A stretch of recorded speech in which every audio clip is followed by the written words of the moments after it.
It's Shoot the Shit with DSP time. Hey man, I appreciate you making it here for our live. I've got some good news for you. I've got great content for you today. I've got some bad news for you. I've got 2 trips coming up, so the next 2 Fridays there is no Shoot the Shit with DSP.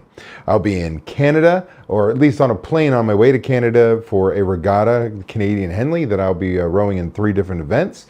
Then when I come back from Canada, I'm actually going to go and visit my daughter in a little island.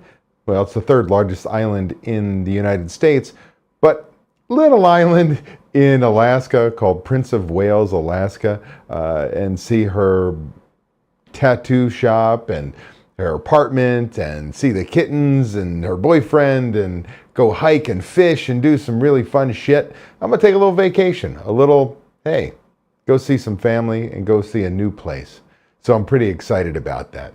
So do me a favor, make sure you're logged into your Google account. That's whether it's Google or YouTube, same difference, so that you can participate in the chat. Let's see who has joined us this morning and if I've got everything working. Let's see here. Mary DeLeon is in the house. Good morning, Mary. It is awesome to have you. I hope that you're going to have a wonderful day. And don't forget, get your ass to San Diego. Go take your family to San Diego. For those of you who don't know, it's an inside conversation we're having. All right. We've got Blasoli's Pizza. Good morning. Jack D'Amato. What's going on, Jack? Good to have you.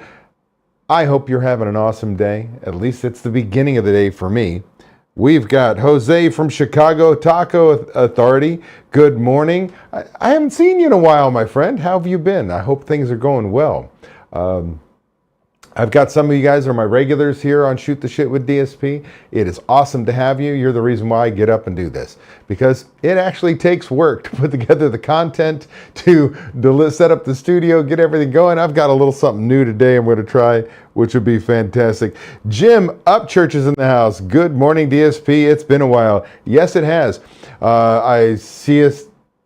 Is it your girlfriend? I think it's your girlfriend. You got a baby on the way? Is that what I saw on Facebook?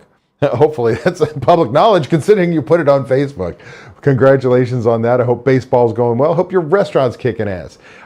Maybe we'll get you back to a seminar one of these days. That would be good to have you. Let's see here. We've got Jiad's in the house. What's going on? Good morning from Detroit Pizza Factory. What's up, Jiad? Hopefully I am pronouncing that correctly. Gary Rosenberg's in the house, the Spaghetti Junction restaurant. Gary Rosenberg, what up? Good to have you, my friend. Carlos Z's in the house. Good morning, DSP. Good morning to you, Carlos. Good to have you. I hope your motivation is still moving. You got a lot of work to do, my friend. Jim Upchurch says you are correct. Good. I'm going to make sure I'm not doing things I'm not supposed to live on the internet. So anyway, that's the fun part about live, is you can't take it back. Once you do it, you do it. Let's see who else here. We've got Steve Ellers in the house. Good morning from Washington Island, Wisconsin. Steve has been traveling around the country, family reunions, family visits, a little vacation with his wife, who's a school teacher. And what's great about it is he put a little Starlink on his trailer, and he's still working. We're still getting plenty of stuff done. So it doesn't matter where the office is with the internet. Man, you can do anything when you're working here at davidscottpeters.com, aka Take Action Enterprises LLC. Let's see here. Jim says, all good, my friend. Good. Because that's how it is. Shaheen's in the house. Hola to you, Shaheen. I hope things are going well. That is awesome. We're going to get started here in just a second. I'll get back to your comments and everything. Make sure that you're logged into your Google account so we can make that all happen. I'm going to come in here and we're going to get this thing here started. Welcome to Shoot the Shit with DSP. STS with DSP happens every Friday at 8 a.m. Pacific Time, 11 a.m. Eastern Time, live on YouTube, travel schedule permitting. We're going to invest about 30 minutes out of your day to get pumped about the upcoming weekend, get excited about crushing your goals, and finding the motivation to be the best you possible. Plus, I'll answer your burning questions. I'm Dave Scott Peters, creator of the Restaurant Prosperity Formula, and your coach. As a reminder, before we get into the content, make sure you're logged into your Google account, your YouTube account. They're the same thing, synonymous, so you can participate in the chat. Do know there's about a 15-second delay, so you may type something in. It may take me a little bit of time to see it and answer it. But That's the internet. Let's get started. You know what grinds my gears, Restaurant Pro? When I hear someone say, my food cost is too high because my vendor raised prices. Oh, really? That's your story. That's your entire defense. My vendor raised my prices. Huh.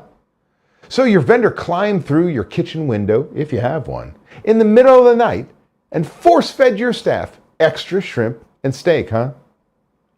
Food cost problems are almost never about vendor prices.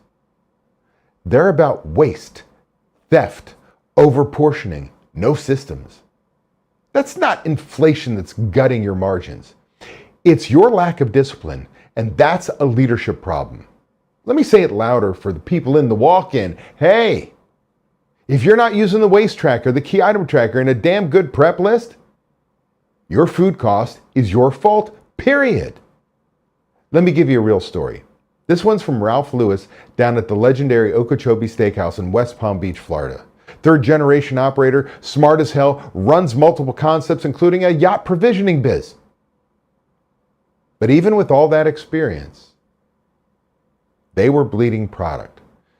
Now, do know, I don't mean to offend anybody, they have for almost 2 decades been my favorite restaurant in the world. They have an incredible steak. One of the things is a CAB beef, 27-ounce bone-in ribeye. It's to die for. Their service is amazing. I love them to death as people. It doesn't mean I don't love lots of other restaurants, but this one has a place in my heart. And what they do is they butcher all the CAB beef, whether whether it's tenderloins into fillets or rounds. It does not matter. They're butchering their own steaks. Wonderful, wonderful product. And all the scraps, all the trimmings go into a grinder and they create burgers, ground beef. And these burgers are spectacular. I'm talking spectacular. I have been there where I have passed on a steak and gone for the burger. They're that damn good. And it's all free product. It's been paid for. It's the waste from all the product they butcher.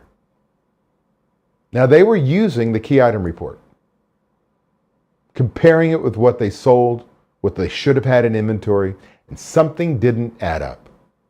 Like every week, product was vanishing. They couldn't quite prove it, but the numbers kept whispering, hey, buddy, someone's taking your beef. And here's the best part. Ralph said it was one nagging voice in the background, and you guessed it, it was me, barking at his general manager. Buy a damn lock, put it on the freezer, just do it already. We would talk about it week after week after week. Would not believe me there was potentially theft. So what do? They spent $10 on a padlock, locked the freezer, boom. 3 weeks later, the chef comes out saying, we've got like 500 extra burgers here. What do you want me to do with them? Remember, this is all the free product, but it was never there. Product was missing. DSP translation. That's about call it 125 or so burgers that had been walking out the door every week before they put a lock on it, before they slapped that lock on that freezer. They turned it into a happy hour promo. Remember, this is product that's already been paid for. They moved it into a happy hour promo packed 3 deep at 4:30 every day. That $10 lock turned into a $1 million a year move. That's the power of the damn key item tracker. That's what happens when you actually use the systems and stop pretending you can trust your gut more than your data. Now look, you don't believe me? Sound too good to be true when I talk about $1 million? Then watch this. I have the receipts to prove it. That when I tell you a story, it's true. Get ready. Watch this. Hello, my name's Ralph Lewis. I'm here at the legendary Okeechobee Steakhouse in West Palm Beach, Florida. I'm a 3rd generation here. We also have the Okeechobee Prime Meat Market, Okeechobee Prime Barbecue, along with our yacht provisioning service. What I'm going to talk about today is the importance of a key item report. This is what I'm holding in my hand, a key item report. It's basically like a balance sheet, just like your balance sheet would be on your financial statement. I'm going to tell you a little bit of how a key item report with a $10 lock made us an extra $1 million a year. This is really, really significant. A friend of ours, David Scott Peters, kept telling our general manager, Luis Fernandez, buy a lock, put it on your freezer. Buy a lock, put it on your freezer.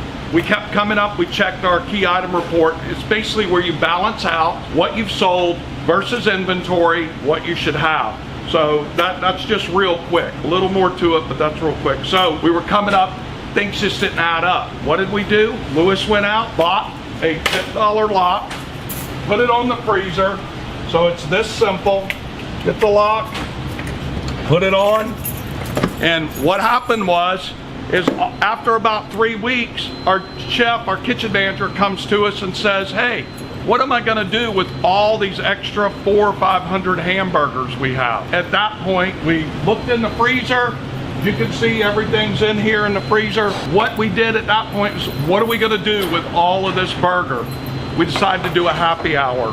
Because it was found product that evidently was walking out every single day under our noses, we turned it into a happy hour that now, at 4:30 every day, is 3 people deep. It all started over a $10 lock and a relentless suggestion from David Scott Peters telling us, just try it. Trying it for 1 month was a game changer. So folks, the importance of systems, the importance of procedures, the importance of tracking your numbers, and this all goes back to inventory and processes.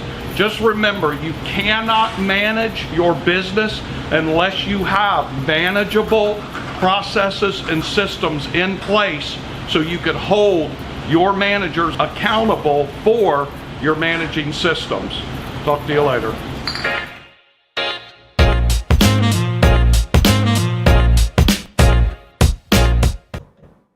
Now, if that's not powerful, I don't know what else is, right? The fact of the matter is, you can make change. So let's talk about some of the things you can do in order to take control of your food cost. How about number 1? If you don't track it, you can't fix it. The moment your line cooks see you're checking the waste sheets, right? The waste tracker, they say, you're not looking, they stop caring. I'm telling you, the second you stop looking, they stop using it. The second your managers don't review the key item report daily, boom, there goes your chicken breast walking right out the back door. You want to protect your margins? Get religious about these tools. 2, portioning is either trained or it's guesswork. No more eyeball it bullshit. I'm serious, right? Oh, that looks about right. No, your portion should be tight, trained, and tested. That means pre-portioning. Pre-portion during prep to make sure what? Everything is the same every single time, the consistency part of the business. That means recipe costing cards. That means portion controls, scales, build charts, anything you can do to make sure the same product goes out every single time. Anything less, and you're just playing roulette with your money. Number 3, your managers must be the watchdogs. Think about it.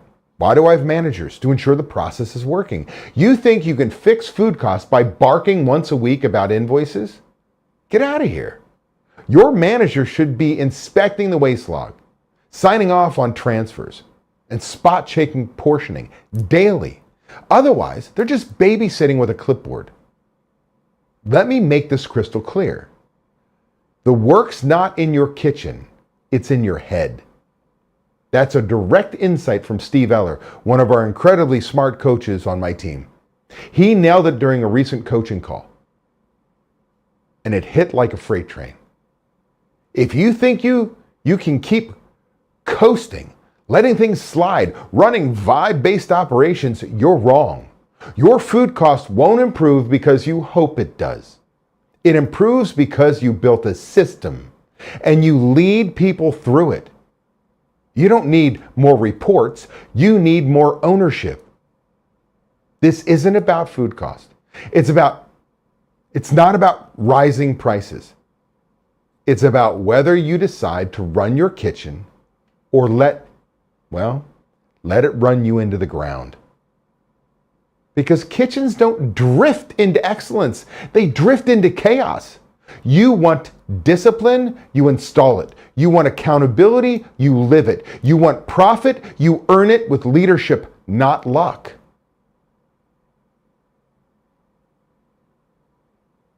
That's it for today's STS with me right now. My restaurant rebels, go out there and lead your restaurant, lead your bank account like it depends on it. Because a spoiler alert, it absolutely does. And I want to make sure that if you want to learn about systems, processes, leadership in your business, take control of your business, like every week, I throw up this QR code. Scan it with your phone. Get on Ryan James' calendar. A member who changed his life, he and his wife changed their lives, still runs restaurants, but works with me to help you, to learn about you, your business, your challenges, and whether our coaching program is right for you. So what do you got to lose? Scan that. Get on Ryan's calendar.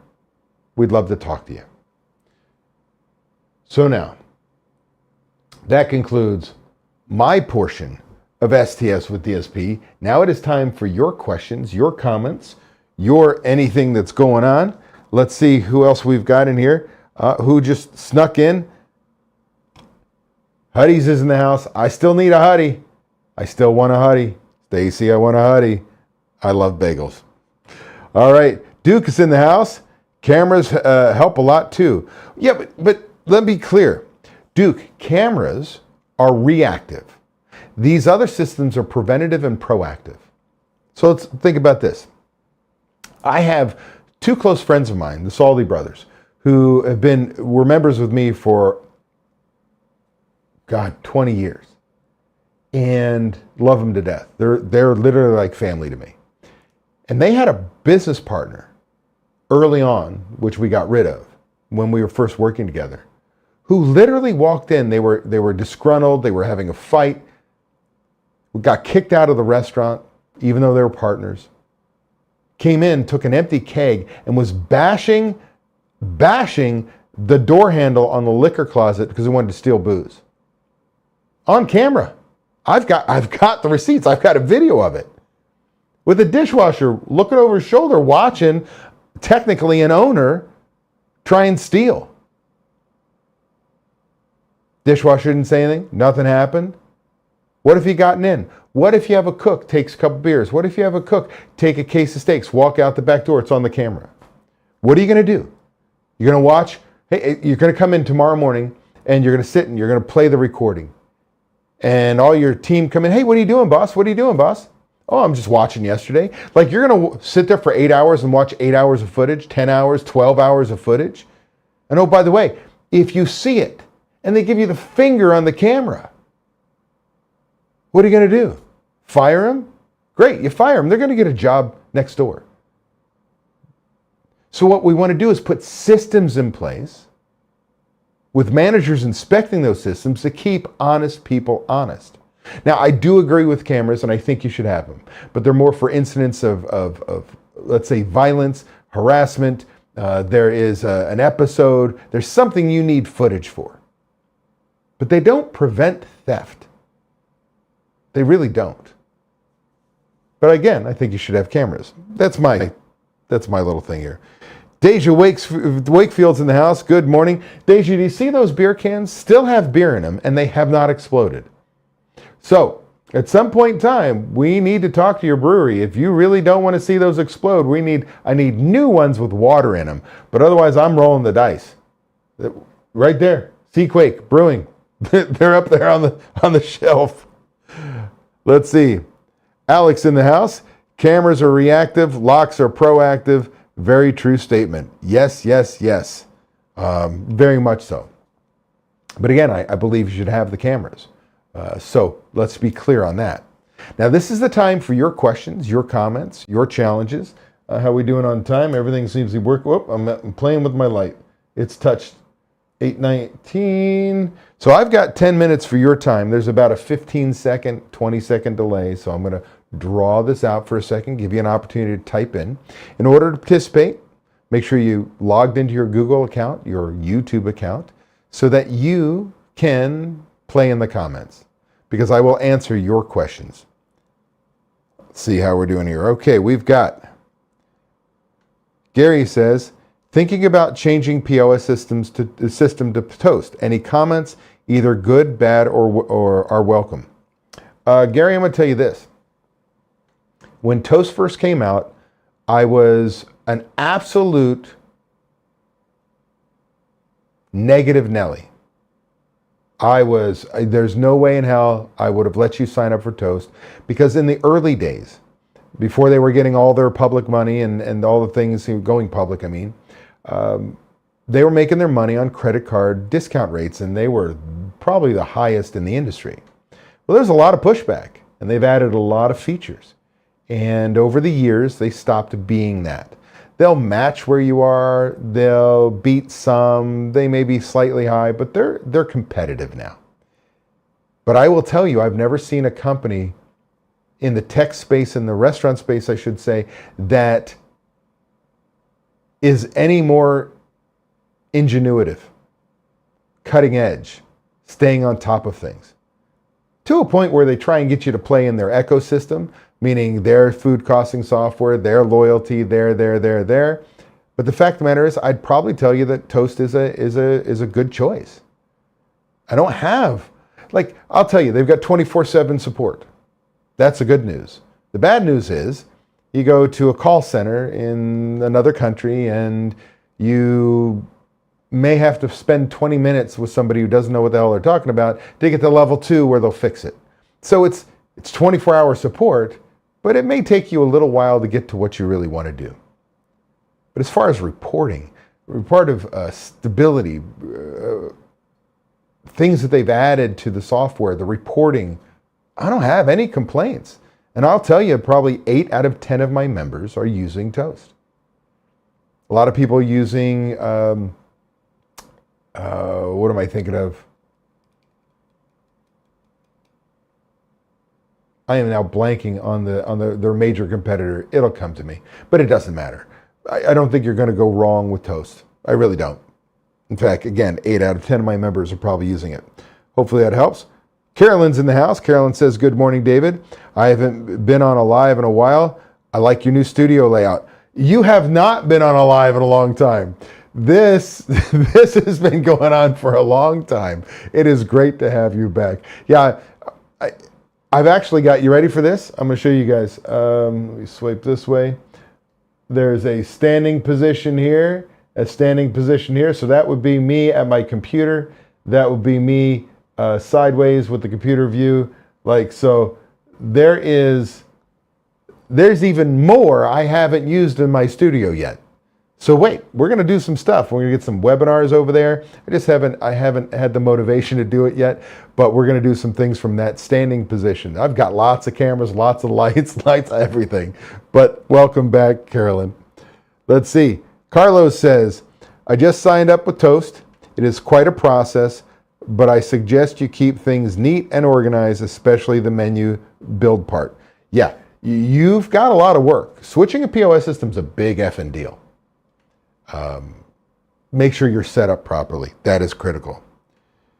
Jim Upchurch says, we switched to Toast from Spot On in March and love it. I'll tell you, Spot On's a decent system. Heartland is the other one that I was forgetting about. And I think they may have just changed their name.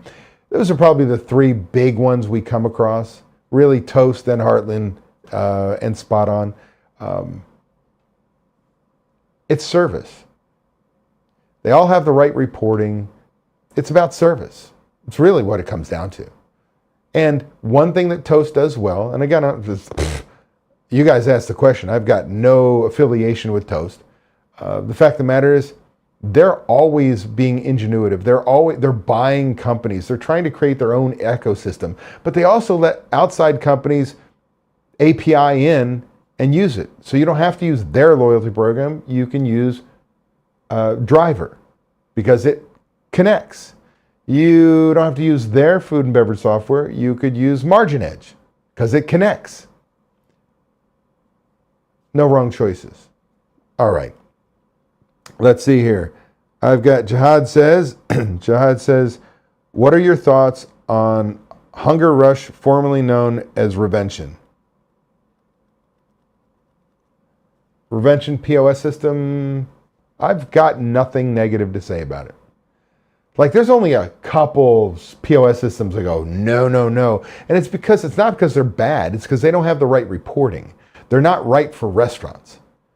Like, if you're using Square, if you're using Clover, I'm probably going, not right for you. They're not bad, but they don't give me the reporting that I need, the controls that I need. Because your POS system is the most important piece of equipment you'll ever buy in your restaurant. The data in there is priceless. It helps me, as a coach, help you run your business, to train you on how to use numbers to make good decisions. Not only your gut, but your numbers. POS system's critical. Not just speed for your employees, not convenience for your guests, but you, the back office, is actually the biggest piece. But Revention, I've got nothing negative to say. A lot of pizza people are using Revention. Nothing negative. Nothing hugely positive either. Good system. Let's see here. Cancel. Steve Eller says, Heartland Restaurant is now called Genius? When did that change? I knew they changed it, but I don't remember when they changed it. I'm going to have to do that. Jiad says, it's a POS. Yeah. Yeah, I know Revention. Again, it's more of a pizza industry POS system, if I remember correctly. How are we doing on time here? We're right at the tail. I probably have time for one more question or comment if you've got it. Again, I want to remind you, there will be no Shoot the Shit with DSP the next 2 Fridays. Why?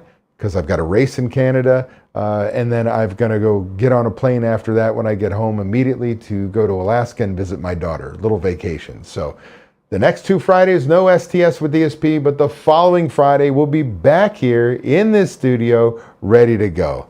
I've got no other comments. I'm going to double check on the YouTube side of things. Looks like we are good. So do know I appreciate each and every one of you. I want to remind you that QR code is still up there, that if, whether you're watching live or you watch it recorded, if you are in a position that you want to take control of your food costs, you want to take control of your labor costs, you want to improve on your leadership and have managers know what their job is, how to do it, how well it should be done, more importantly, by when. If you want to achieve restaurant prosperity, freedom from your restaurant, and the financial freedom you deserve, make sure you scan that QR code. Let's get on a call and talk. Ryan will be here to help you. With that said, go out there, kick some ass, everybody. We'll see you soon. Peace.